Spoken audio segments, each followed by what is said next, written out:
Hey, everybody, and welcome in. It's the Poor Man Fantasy Football League podcast. We're the fantasy football show that gives you a peek inside the life and times of our Dynasty League. I'm your host, Mike, and with me, as always, is my friend Andrew. And this week, we're going to pretend, as we did last week and the week before that, to take over a random team in one of the leagues that we share. This week, we're doing the No Fun League. We each have a team. We've looked at it. We're going to give a little bit of analysis. If that was our team, what would we do going into this next season? It is Wednesday, June 12th. Wow, it's the 12th already. My goodness. Time is flying. Andrew, how are you doing? Doing well. How about yourself? Great. Losing track of time. It's the 12th. Summer's practically here. I go on vacation for 2 weeks to BC here at the end of the month. And yeah, school's almost over. Look, man, it's just moving. Yeah, my daughter's got like three-hour exams left, and that's it. Oh, No classes in between. Just right. You were telling me about that last week. yeah. Ridiculous. How do you stay in school mode? How do you keep your I don't mind know. focused on that kind of stuff when you have such large breaks? Yeah, I don't know. I never had that when I was a kid. No. Okay. Well, in some other news, things that we probably haven't talked about in a while. Let's see, what were they? Mike Tomlin got an extension in Pittsburgh. That's something. Oh, I didn't hear about that, but I mean, he took that team from Nothing to something. yeah, and they were relevant they've been relevant. Ever I mean, since. they're not the powerhouse that they were, 4 or 5 years ago when Roethlisberger was in his prime, but they've been on the bubble or division leader for what 10, 15 years. So Yeah. It's like Belichick. Like he basically, I'm surprised Belichick's not still with the Patriots in some capacity. In some capacity, like that guy should be given a golden parachute. Just here's a paycheck till you die because of what you've done for our organization. And no, it's not just him, but he took the brunt of it when they lost. He had to take the shitty part of it. When they won, he had to give the praise to everybody else instead of being a glory hound, right? Like he gave more to that organization than the organization gave to him. I mean, outside of a paycheck, I think so. More than, okay. And same thing with Tomlin. He basically regenerated that team, and the ownership should treat him like family. Maybe they do. I imagine so. Well, they gotta be pretty close. Yeah, you don't know until yeah. At least not until the ESPN documentary comes out, but the 30 on 30. Yeah. But it's guys like that, or like even like in Michigan, Bo Schembechler, right? The guy was the greatest coach in college football when he was coaching, and really, the organization or the university should have just whatever you want. Lou Holtz in Notre Dame, same type of thing. There's just some coaches that are just like icons that whatever you want till you die. Be a scout. Let us take care of you. Yes. You are a special consultant. Yes. Do you think be a scout. Be a consultant. Be a something. Do you think there is a point though where doing so hurts you more than helps you? And let me put it into context of where I'm thinking, or what I'm thinking here. If you've had Bill Belichick for all those years and you built the dynasty and you're ready to move on, but you put him somewhere in the background inside the organization, does he still have some kind of influence on how things are going? He doesn't even want that. You know what? I don't think I do. To me, it could be even just a public service contract whereby you go out and you be the spokesperson for the team. You go talk to the season ticket holders. You talk, have a luncheon with so and so. You do this, you do that. You do be a liaison to, or an advisor, like a financial advisor to the rookies. You know what? Don't waste your money. Don't do this. Look at Aaron Hernandez, the crap that he went through. Like, don't make those mistakes. Like, he doesn't need to have a position of power, but something to the organization. Like, again, as long as he's in the organization, he's going to have a level of influence over what's happening there, right? Especially if it's his coaches that took over. Well, I see what you're saying. Like, it's like that it's like that athlete that doesn't want to retire and starts to make his legacy tainted by his last couple of years.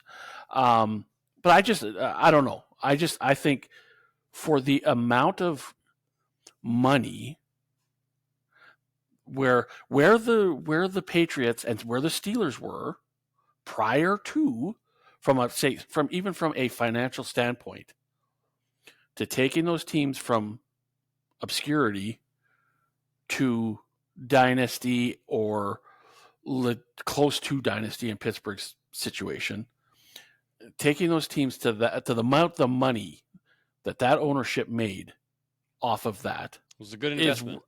Is worth the take care of the person. Even like I said, even if it's just a personal service contract where you go out and you meet with the season ticket holders, have lunch, whatever. You don't have any decision making power. You're not influencing anybody in the head office. You're just going out and doing PR work. Yeah, you're just on the payroll, and I bet you Mike Tomlin will end his football career with the Steelers. I would think so, and 5 years after he retires, he'll be in the Hall of Fame. He'll be a first ballot. Yeah. Because what I think what is the record for him? He came back when he started coaching. They had never had a losing season. They were always over 500.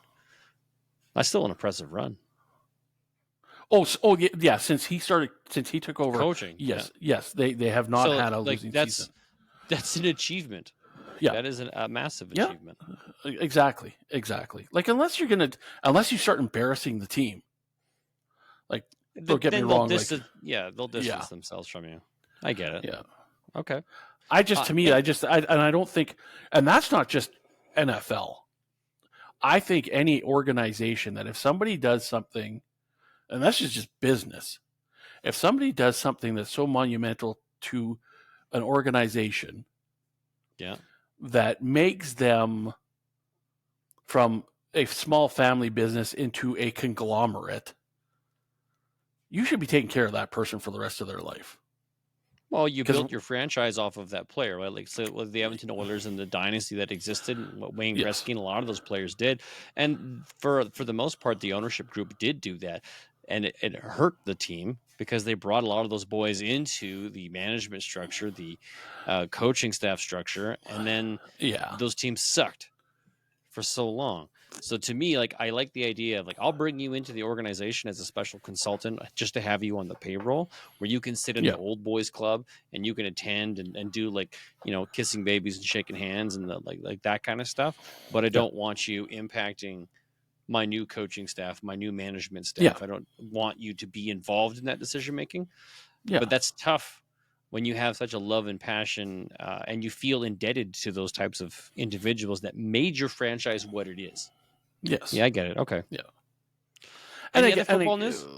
Not that I've been kind of, I haven't really been into the, to be honest, this week has been kind of there hasn't been a lot. Yeah, there hasn't been a lot out there. You've been setting up your new shop right next door, right? To me. Yeah. Moving stuff around, getting stuff organized, getting things set up. And I haven't really been, I went on last night to do our mock manager analysis. Mm-hmm. and I was pleasantly surprised with who I got. Okay. It made my decisions a whole lot easier. I don't know if Okay. you realized he won it last year. Ron Mexico won it last year. Oh yeah, that's right. I do remember that because you know who lost to him? You did. Yeah. So it made my Yeah, he's got. I don't have to do a whole lot of changes. It's a good team. Yeah. All right. Well, you know what? Before we jump into that, there's something I want to share. Now, you and I talked about this off air. So I've been using some AI tools in some of the work that I do for the show. And it's fun just to mess with, just kind of see what you can make. And I came across a song generator. So this website's called Suno, Suno, and I was playing around with the fantasy football song, and I came up with something that I enjoyed. Now I realized that the style of music is not for everybody. The style of music is aggressive punk. I wanted something with some high energy, and it gave me two versions. The first version I listened to, I couldn't even understand a word they were saying. It was just rattling off so fast. The second version was a bit slower, which is still pretty aggressive. And I want to play that for you guys, a little snippet of it, and then I will share it with the link when this posts, and you'll get a chance to actually check it out. So give me a second. I am going to share. So this is, you can probably see it says Fantasy Champs. That's the name of the song. It looks like it's assigned me a name of Content Chiptune 777. Not sure why it did that. That's weird. So is that going to be your new name for one of your draft? Yeah. Okay. That's the name it assigned me. I'm going to start calling you Chiptune. Chiptune. Okay, cool. So the nice part about it is, from a programming standpoint, if anybody understands a little bit about programming languages, you can see that this information is parsed inside of brackets. So what I learned last night is information that you contain inside of brackets will dictate certain elements inside your song. So the first time I did it, it just generated a whole song for me. And then from there, I just kept playing with it until I came up with this. So I have the ability inside this to adjust the lyrics and adjust what's a verse versus chorus versus bridge versus verses. And in doing so, it helps progress the song. I had to learn a little bit about music. Did not know this as much as I do now. It was fun. It was just a neat little experiment, and I want to play a little clip of it. Bear with me, folks. It is going to be loud. It is going to be aggressive, but I do find some of the lyrics rather funny and comical from the point of view of how accurate they were to fantasy football. Now, bear with me. Here we go. Draft day, chaos, X flying everywhere.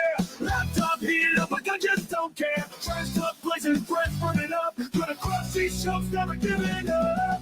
Shaking stacks, man, all night long. Watch the moves pounding like a pop rock song. Players pumping points, digits overload. On this digital beat out, I'm making the flow. Fantasy chants screaming from the top. Owners jumping, they're about to flop. We're the kings of this fantasy land. Champions with a bearded head. Okay.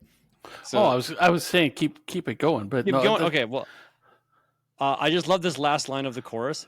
We're the kings of this fantasy land, champions with beer in hand. I was like, yes, this computer gets me.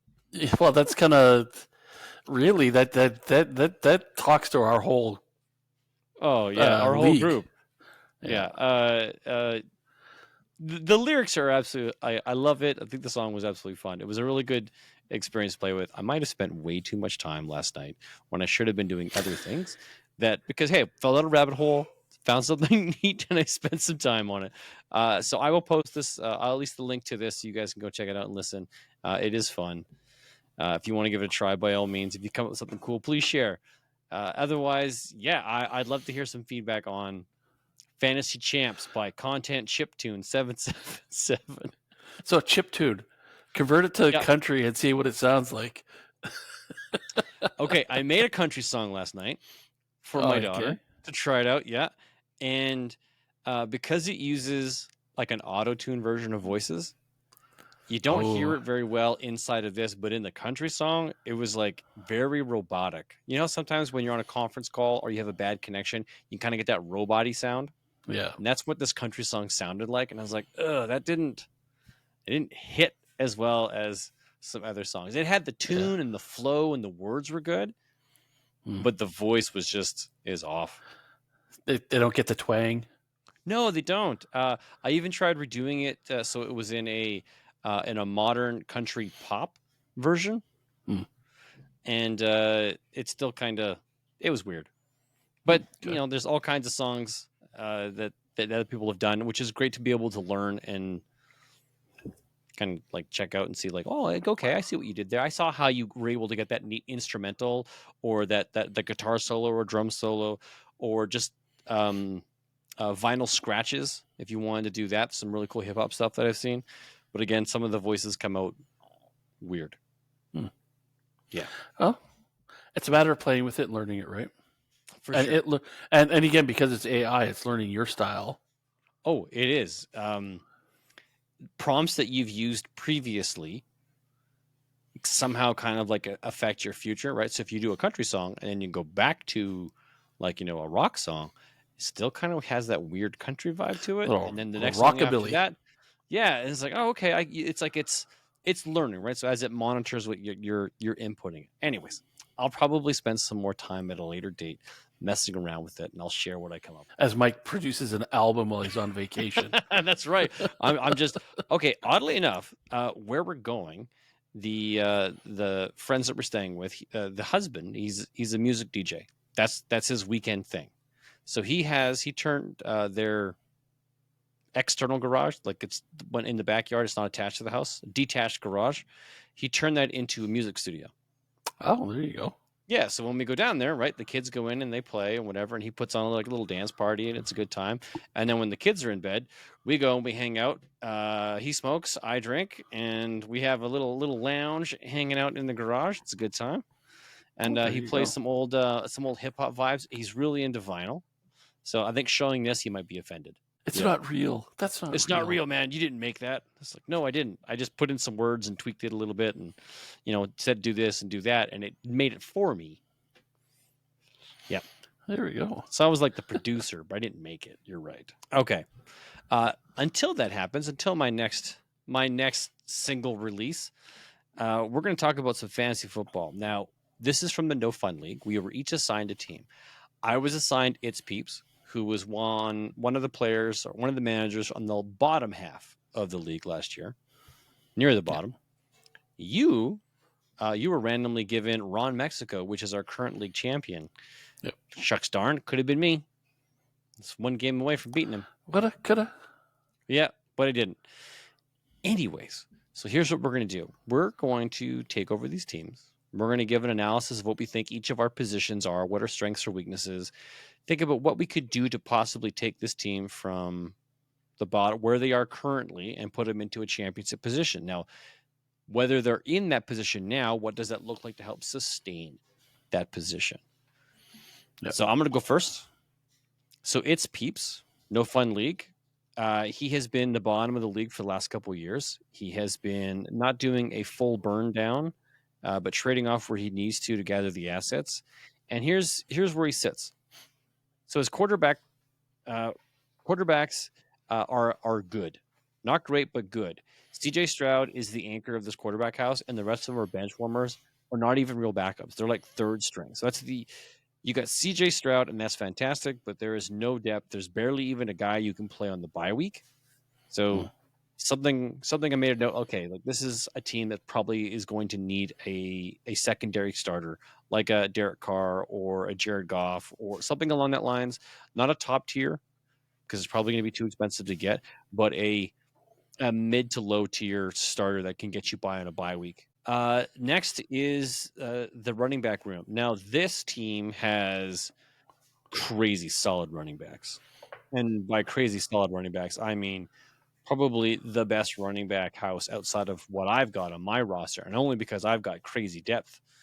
Give me a second here. I'm going to show you guys quick highlights of what It's Peeps has as his running back room. And now this is something that, and why he's been able to build what he's been able to build there. Okay, so bear with me. I'm just going to share my screen. Sleeper. Yeah. Oh, that's the draft. There we go. Okay. All right. So you can see here CJ Stroud and like nobody for quarterbacks. And when you get down to his running back rooms, it's like, okay, Bijan Robinson, Kyron Williams, Kenneth Walker, James Cook, Roshan Johnson, Devin Singletary, and like the nobodies. So that's actually really impressive. Like this, to me, this is, you've got an anchored, a foundation of guys that you can build around, young, talented quarterbacks that you've got years to work with. Fantastic. I'm in absolute love here. Next up is his wide receiver room. It's good, not great.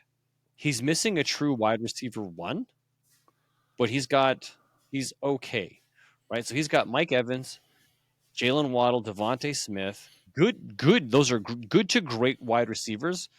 Mike Evans is aging out, but Jalen Waddle and Devontae Smith, those, like, if you need to anchor your wide receiver room with those guys, great, but they're not true wide receiver ones on their team, at least not yet.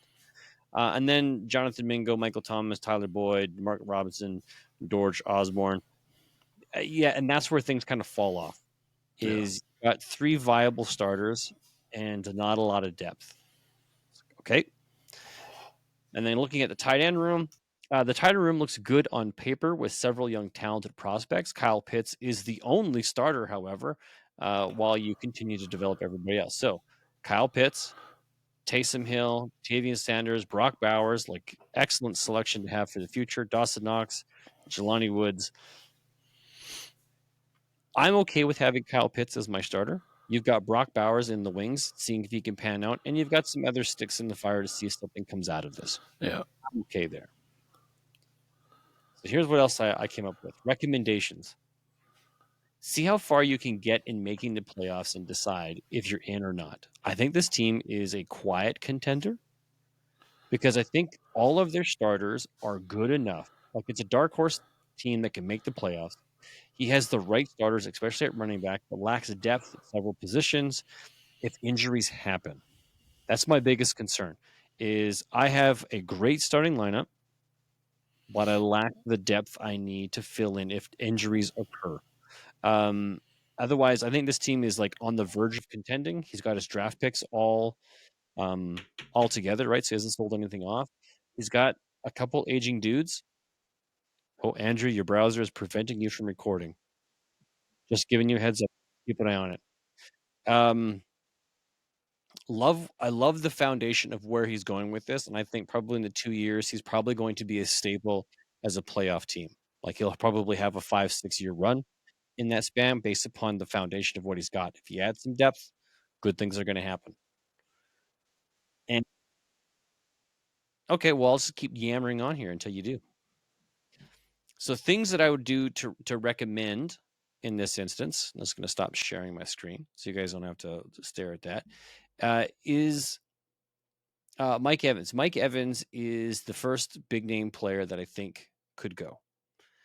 And I would hold on to Mike until I knew whether or not this team, like, if this is me, I would wait the first 4 weeks and then wait another 4 weeks. Am I in the playoffs or am I not?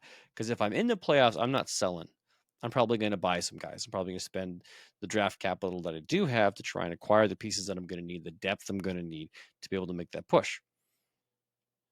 If I'm not making the playoffs and I can see that, it's going to be a struggle or it's just not going to work out this year, then I'd be selling Mike Evans first and foremost and just trying to getting some picks or somebody, a younger talent that hasn't proven himself yet. That's what I would do. So that's my take on this team from its peeps in the No Fun League. Excellent. Okay. Now, Andrew, now that you're back, are you set up and ready? Take it away. Was the champ last year, and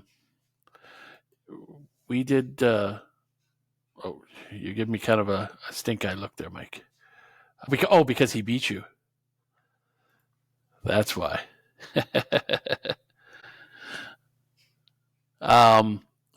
So with him, I really liked his team I'm going to go back to his QB room. Has lots of good potential. He's got Caleb Williams, Will Levis, Jordan Love, Tua Tagovailoa, Kirk Cousins, and Russell Wilson. You know, that QB room has a ton of talent and potential with it. You know, Caleb Williams is probably going to be the starter in Chicago and do very well. If not this year, but maybe the year after. He's got Jordan Love, who proved everybody wrong last year, who thought he was going to be. Oh, sorry, Mike, you. Yeah, I just forgot. Jordan Love just signed a big Oh, there we contract go. extension. There we go. They're taking care of him. Yep. So good for him, right? So yeah, so this guy's got a great. Everybody thought, oh, Aaron Rodgers is gone. This kid's not going to do anything. He had to sit on the bench for 3 years, and his talent is wasted, and blah blah blah blah blah. And he proved everybody wrong. He was like top 7 or 8 quarterback last year. So he's a guy I would like to have in some of my leagues that my quarterbacks are aging out. And then he's got Tua, who's throwing to Waddle and Hill. Heck, I don't mind getting 20 points a game from those guys each. Even Levis, if he bounces back, maybe he just had a bad year, and just needed a little bit more development, and maybe he'll bounce back. The only players that I worry about or that I don't like everybody knows, I'm not a Kirk Cousins fan. I never have been. But he's productive. He's not great, but he's not terrible. He's in the lower bit of the top quarterbacks. I don't put him in the elite status. I put him in the good status. But I'm not a big fan of him. And then old man Wilson, I think he's done. He's got 6 QBs in total. My recommendation, maybe try and sell one of them off to get some more draft capital. I mean, you've got a good young quarterback room. You could move on from Cousins. You could move on from Russell Wilson if he is playing, and maybe you can get some leverage with him. So that would be my recommendation off of that. The running back room, now that's an interesting group there. You got Pacheco, Jones, Swift, AJ Dillon, Zach Charbonneau, Rashawn Stevenson, Johnson, Dearness Johnson. Then you got the rookie Blake Corum, Clyde Edwards-Helaire, Brooks, and Eastham. So the running back room is a good mix of true starters and those starters really don't have anybody to challenge them, so they're not in jeopardy of losing their job to somebody else unless they get hurt. Guys like Pacheco doesn't really have anybody following behind him. Jones, nobody. Swift, nobody. Stevenson, really nobody. Nobody's really pressing those guys to lose their job. So any two of the four, he can slap into his starting roles, and even on a flex spot, right? Then you seem to jump down to some third string quarterbacks like Dillon, Charbonnet, and Johnson. But then you even got a couple of rookies in Corum and Eastham. So 11 running backs in total. So again, he's got a big running back room that he could move some bodies if when it comes time to move some. He might be able to make some good deals and get some draft capitals out of them. In his wide receiver room, he's got some good talent there, like CeeDee Lamb, Tyreek Hill, Chris Olave, DJ Moore, Chark, Jarrett, Marshall, Mooney, Hollywood Brown, Mims, and Cowing. It's a decent crew. The true number ones are CeeDee Lamb and Hill and Olave. So that gives you, there's 2 slots for your wide receivers. You got three there, and then potentially a flex spot. I mean, after you've got your starters, then you got a few fill-ins if you need someone like a Moore or a Chark, Mims, or Hollywood Brown. And then you have a few of the unknowns with Cowing and Jarrett and Marshall. Again, 11 wide receivers on this team. I don't understand how these guys got so many players on their rosters, but it how they got them, they got them. It's the same number as you and I. I don't seem to have that many players though. Except I hold like 10 tight ends and 10 quarterbacks. I suppose so. His tight end room, to me, that's like even his most successful grouping. You've got any day that you have a solid, consistent player like Kelsey, you're sitting pretty good for the year. But having said that, he's only going to be there for another year or two. So he might want to look at, hey, do I move on from Kelsey and get some draft capital or some other players that I might want to fill my roster with. Where am I here on this? He's also got the handcuff from Kelsey in Wiley. So if Kelsey did go down, Wiley's going to be the backup. Also, he has Mike Gesicki in Cincinnati, and the backup to him in Eric All. So if that guy was to go down, he's got the backup for it. He's listened to you, Mike. He likes your handcuff idea. He also has a relatively young Jake Ferguson on his roster as well, which, he's Dallas's starting tight end, who, give him a year or two, could really grow into, say, an Andrews or somebody like that. And then he's got 2 guys that I would call a little bit weaker right now.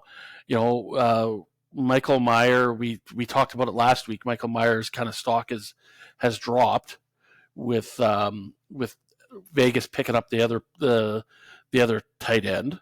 And then you've got Washington again, who's kind of an unknown or a weaker player. So in my mind, some of the recommendations that I made was, the team is heavy at all positions. So he's going to have to make some tough decisions once he has to get back down to the regular season numbers. Because I noticed but he's got his whole taxi squad full with players as well. So he's going to have to make some tough decisions on who to let go of. He's got in total, I think I counted like 38 players on his team currently at the time. So the team has a solid competitive core. Hence him winning last year. Continue to keep the team relevant with trades that gain them more draft picks or it depends a delicate balance between the veterans and the young guys too, though. What else do I have here? It's tough. It's a tough call which guys to trade off of, especially if you're in the run for the money again. And then my final thoughts for this one was the team has the potential and talent to compete, I would say, for the next 3-4 years. I think that the guys that are in 6 to 10 really positions from last year really need to start building their young productive teams to be able to compete with the teams that are 4 and that were ranked 1 through 4, or in the next few years, or the top 4 guys are just going to keep repeating and the bottom 6 are going to stay where they're at. And that's kind of my thoughts of his team and kind of the league as a whole.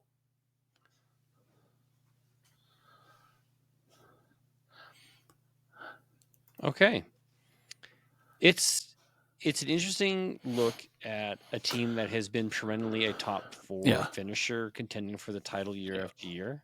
You can see that he's got some aging players, but he's also got some guys lined up that could take over at every position, right? To me, one of his greatest strengths is his quarterback room. I don't know why he took Caleb Williams, but he did. And now that quarterback room has a crazy amount of depth, which should give him some, some leverage if somebody's looking for a quarterback. Yeah, exactly. Say he decided to stick it out with Kelsey and Kelsey goes down.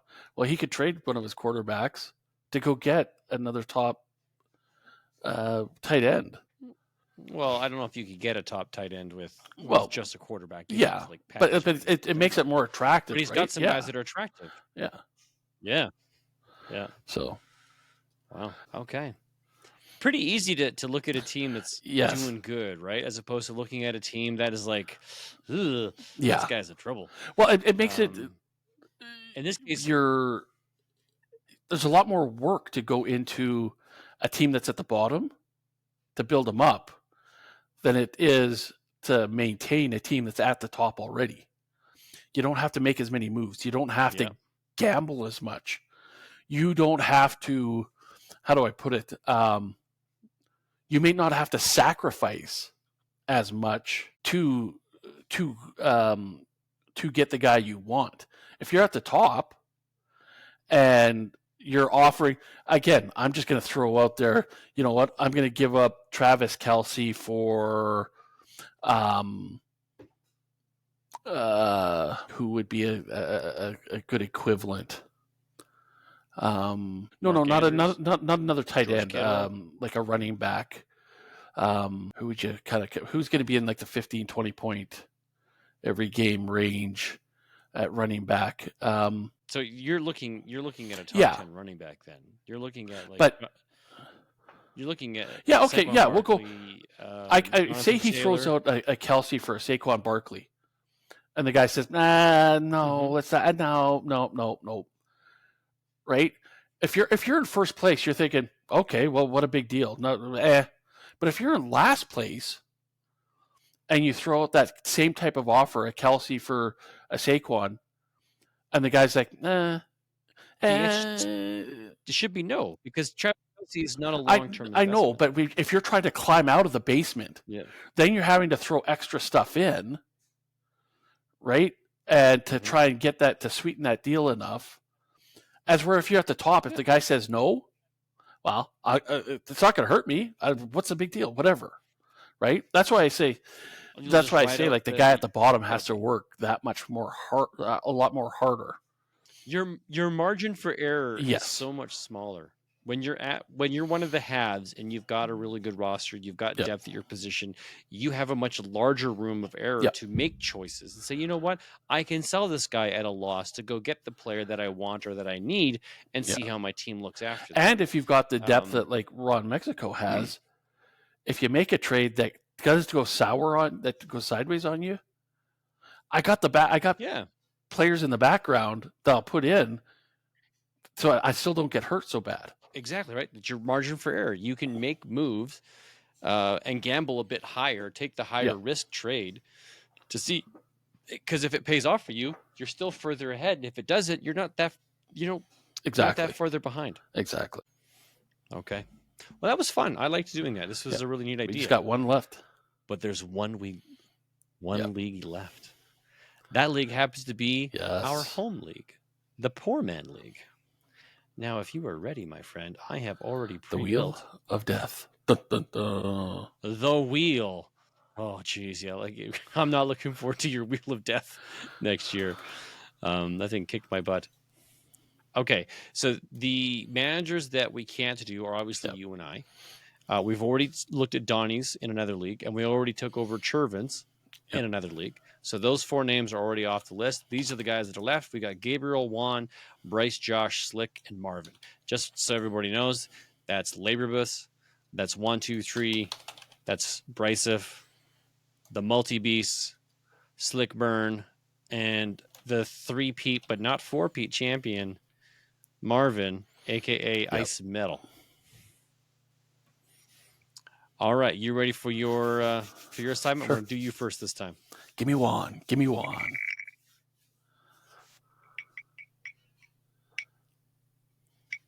Ah. You get Josh, a.k.a. the multi-beast. Okay.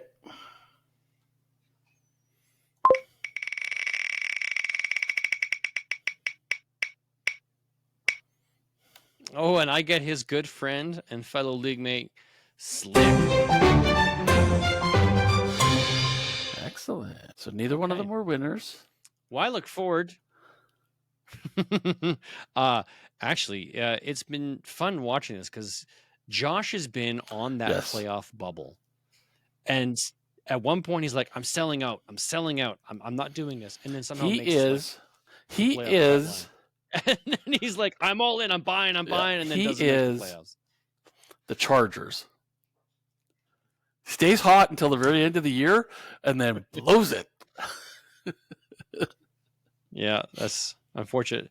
And then Slick has been, just been bitten by the playoff bug. Makes the playoffs and loses. Like usually goes against the guy that goes against him has the greatest week of their whole lives. Yeah, and his team decides to take a break.